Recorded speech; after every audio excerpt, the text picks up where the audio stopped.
नमस्कार दोस्तों, haunted story 7 में आप सभी का हार्दिक स्वागत है।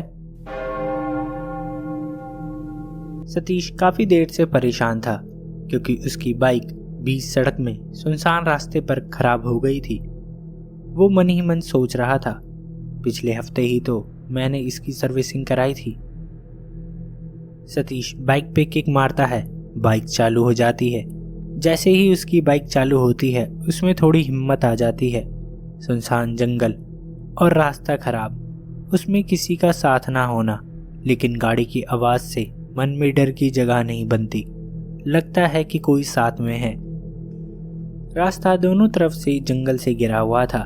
रास्ते पे काफी सारे मोड़ थे, उसकी वजह से गाड़ी चलाना मुश्किल हो रहा था। अब वो थोड़ी देर कहीं आराम करना चाहता था, लेकिन यहाँ कोई चाय की टपरी या ढाबा भी नहीं था जहाँ थोड़ा रुक के फिर आगे का रास्ता पूरा किया जाए। ऐसा सोचते ही जैसे भगवान ने उसकी सुन ली हो, सामने एक मोड़ पे छोटा सा ढाबा दिखाई देता है। सतीश ने सोचा क्यों ना यहाँ पर थोड़ी चाय पी ली जाए। वो सामने जाके गाड़ी पार्क करता है और ढाबे के अंदर जाता है। ढाबा बहुत पुराना था, यहाँ वहाँ जलने की कालिख लगी थी। शायद जो चूल्हा जलता था उसकी थी। टूटे से लकड़ी के टेबल थे, छोटा सा दिया जल रहा था। उसकी रोशनी में सतीश ने बैठने की जगह ढूंढ ली। लाइट नहीं थी, वैसे जंगल में कहाँ से होगी लाइट। ऐसा अपने मन में वो खुद से बातें कर रहा था। बोले, साहब क्या लेंगे आप? एक बूढ़ा आदमी सतीश के पास आकर पूछता है। चाय मिलेगी? सतीश जोर से जवाब देते हुए बोलता है। वो बूढ़ा आदमी चाय लेने के लिए अंदर चला जाता है। सतीश अपनी चाय खत्म करने के बाद बिल देने काउंटर के पास जाता है। बूढ़ा आदमी कहता है, साहब आप कहीं दूर से आए लगते हैं, और क्या आपको आगे भी जाना है? सतीश कहता है, हाँ वैसे मुझे आगे शहर तक जाना है, शायद सुबह हो जाएगी पहुँचते पहुँचते, इसलिए मैंने सोचा यहाँ रुक के चाय पी लूँ और थोड़ा आराम कर लूँ। वैसे चाय अच्छी बनी थी। सतीश ने बूढ़े बाबा की थोड़ी तारीफ की। ये तो मेरा रोज का काम है साहब, लेकिन आप अब आगे का सफर इतनी रात को अकेले मत करना साहब। बूढ़ा जरा सहम के बोला, क्यों, क्या हुआ? कोई जंगली जानवर है क्या जंगल में, या कोई आदमखोर शेर? सतीश ने सहजता से पूछा। नहीं साहब, उससे भी बुरा और भयानक। सामने जंगल में एक मोड़ पे सब कहते हैं कि वहाँ कोई है जो लोगों को अचानक गायब करता है और उसके बाद मार डालता है। जंगल के उस मोड़ पे कभी रामदास का ढाबा हुआ करता था साहब। एक बार वो अपना ढाबा बंद कर रहा था कि अचानक एक बड़ा सा ट्रक उसके ढाबे में घुस गया।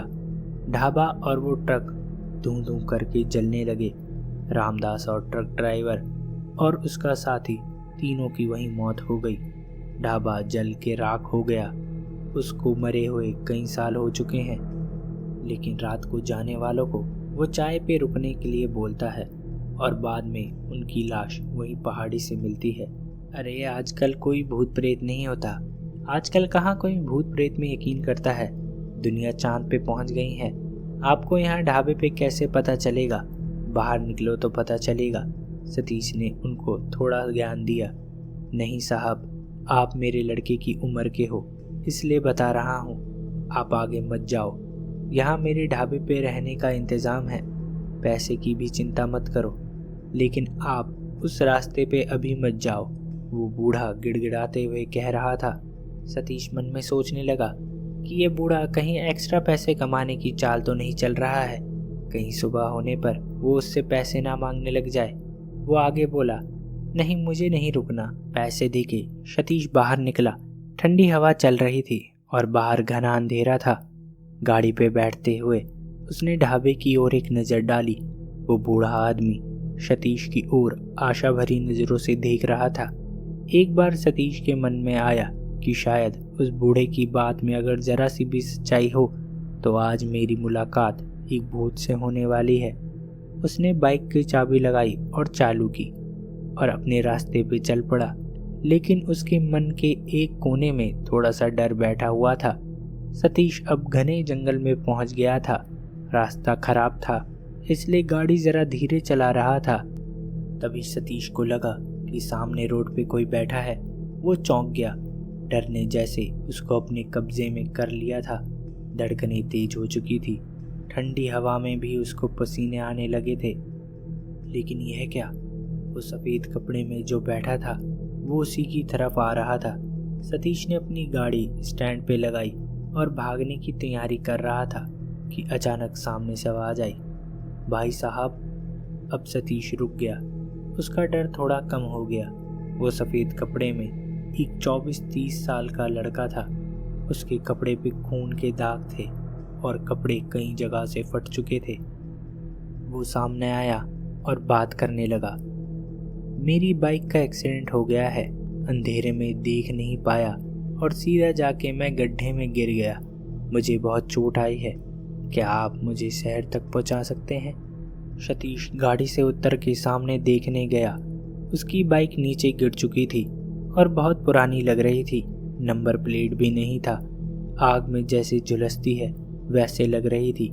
सतीश को उस पर तरस आया। सोचा कि चलो एक पार्टनर मिल जाएगा तो डर लगने की कोई बात भी नहीं होगी। सतीश ने उसको अपनी गाड़ी पे बिठाया और दोनों शहर की तरफ चल दिए। सतीश ने पूछा, क्या नाम है तुम्हारा, क्या काम करते हो? जी मेरा नाम रोहन है, मैं मार्केटिंग का काम करता हूँ। रोहन ने एक झटके में सब बोल दिया। उसकी आवाज़ जरा दबी सी थी, जैसे धूल मिट्टी में काम किया हो और गला बैठ सा गया हो। रोहन ने पीछे से अपनी जेब में से सिगरेट निकाली और सतीश को भी देने के लिए हाथ आगे बढ़ाया। उसका हाथ जला हुआ था और उसके हाथ पे जो सिगरेट थी वो भी बहुत पुराने ब्रांड की थी जो अब बंद हो चुकी थी। सतीश ने पूछा, यह हाथ कैसे जला तुम्हारा?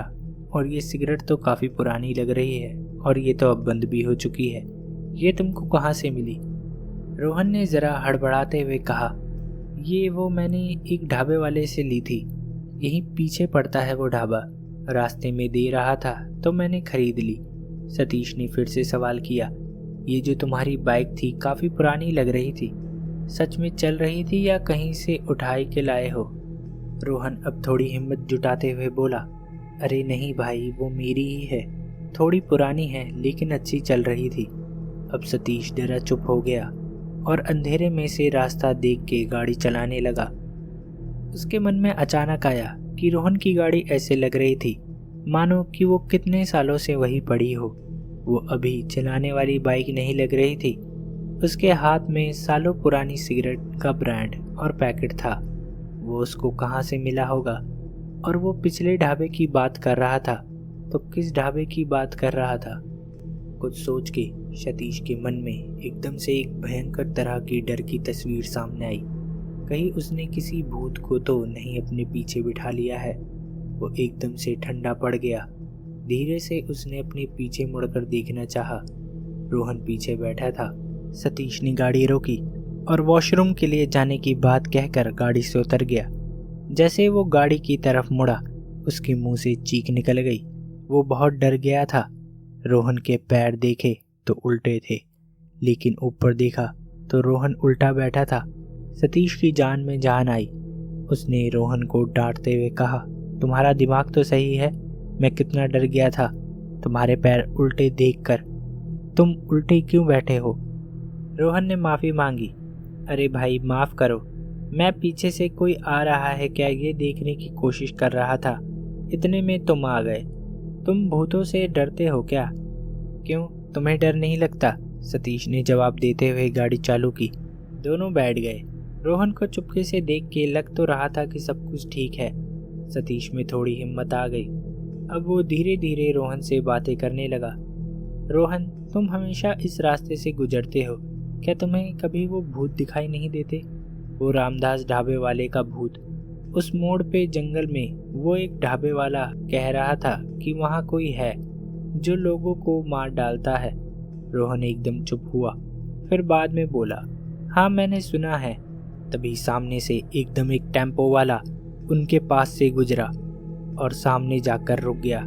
टेम्पो में से एक आदमी उतरा, लेकिन सतीश का दिमाग अचानक से चलना बंद हो गया। ये वही ढाबे वाला बूढ़ा आदमी था। वो सामने से आगे जाकर जंगल में गायब हो गया। सतीश को लगा कि शायद उसके ढाबे पे नहीं रुका, इसलिए वो उससे नाराज है। करीब आधा घंटा बाइक चलाने के बाद देखा तो सामने एक मोड़ पे बहुत रोशनी दिख रही थी। उसी मोड़ पे एक बोर्ड पे लिखा हुआ था रामदास का ढाबा, लेकिन वो ढाबे को देखने के चक्कर में सतीश वो बोर्ड पढ़ नहीं पाया। सतीश ने वहां देखा तो एक बड़ा सा ढाबा था। दूर से देखा तो कुछ लोग वहां बैठे थे, लेकिन वहां बहुत सन्नाटा था। सतीश ने थोड़ा रुकना ही बेहतर समझा। साथ में रोहन भी था, तो अब सतीश को डर भी नहीं लग रहा था। सतीश ने अपनी बाइक साइड में लगाई और उतर के पीछे की तरफ देखा तो अचानक से रोहन वहां से गायब था। सतीश को लगा कि उसको वॉशरूम जाना होगा, इसलिए वो वहां से चला गया होगा। एक आदमी उसको पूछने आ गया, साहब चाय पियोगे? सतीश ने कहा, नहीं, मैं अभी पी के आया हूँ। तभी वो आदमी जरा गुस्से से बोला, क्यों साहब, उस ढाबे वाले ने रामदास ढाबे वाले के बारे में बताया क्या? वो हमेशा मेरी बदनामी करता रहता है और मेरे ग्राहकों को भगाता है। आप आ जाओ साहब, बैठो। सतीश को अब कुछ समझ नहीं आ रहा था, रोहन और वो ढाबे वाला सच बोल रहे थे या झूठ। रामदास का ढाबा तो यहाँ है, फिर वो दोनों उसकी बुराई क्यों कर रहे थे? यहाँ तो सब कुछ ठीक है। सतीश को अब बहुत बड़ा झटका लगने वाला था, मानो उसकी जान ही निकल गई थी। जैसे ही वो अंदर गया, अंदर एक कोने में उसको एक सफेद कपड़े में बैठा हुआ एक लड़का दिखाई दिया। वो रो रहा था और उसके कपड़े फटे हुए थे, कुछ जगह से जले हुए थे। सतीश ने थोड़ा और गौर से देखा तो वो थोड़ा पहचाना सा लगा। अरे ये तो रोहन था, ये यहाँ कहाँ से आया? वो तो बाहर था। सतीश रोहन के पास जाकर बैठ गया। रोहन पूरी तरह आग में झुलसा हुआ लग रहा था। यह सब देख के अब सतीश को समझते देर नहीं लगी कि अब वो फंस चुका था। रोहन जो मिला था रास्ते में, वो भी रामदास के ढाबे का ही शिकार था। सतीश ने भागना चाहा, तभी वहां रामदास आ गया। साहब चाय पीना है या नहीं? यह इरादा बदल दिया। वो अब जबरदस्ती पे उतर आया। सतीश जैसे कुछ भी नहीं हुआ हो ऐसा जता के वहीं एक टेबल पे बैठ गया। उसके सामने एक और आदमी बैठा था। उसने अपना सिर उठाया। डर से सतीश के हाथ का कप उसके शर्ट पर गिर गया। वो कांपने लगा। यह देख के रामदास बोला, रुको, मैं दूसरी चाय लेकर आता हूँ। तभी सतीश ने उस आदमी की तरफ देखा जिसकी शर्ट पे सतीश से चाय गिरी थी। वो और कोई नहीं, वही ढाबे वाला आदमी था जिसने सतीश को अपने ढाबे पे रात को रुकने को कहा था। अब जैसे उसके पैरों तले जमीन खिसक गई थी। रामदास को अंदर जाते हुआ देख सतीश वहां से भाग खड़ा हुआ और ढाबे के पीछे जाकर छिप गया। उसने जो कुछ भी सुना था वह सच था। वो ढाबे वाला और रोहन अब भूत बन चुके थे। वो दोनों ही सतीश को बचाना चाहते थे, लेकिन अब वो क्या करे, वो तो फंस चुका था। तभी रामदास के चिल्लाने की आवाज आई, कहाँ भाग गया? तुम्हारा वक्त हो चुका है, वो आता ही होगा। इतने में बहुत जोर की आवाज करते हुए एक बड़ी सी ट्रक रास्ते से आ रही थी। वो ट्रक ऐसे आ रही थी जैसे उस ट्रक पे किसी का कंट्रोल नहीं हो। ट्रक तेजी से ढाबे की तरफ आई और सीधा ढाबे में घुस गई और एक जोरदार धमाका हुआ। पूरा ढाबा धुआं करके जलने लगा। ट्रक की जोर की टक्कर से सतीश जो पीछे छुपा हुआ था वो कहीं दूर जाके गिरा। कुछ समय के बाद सब कुछ शांत हो गया।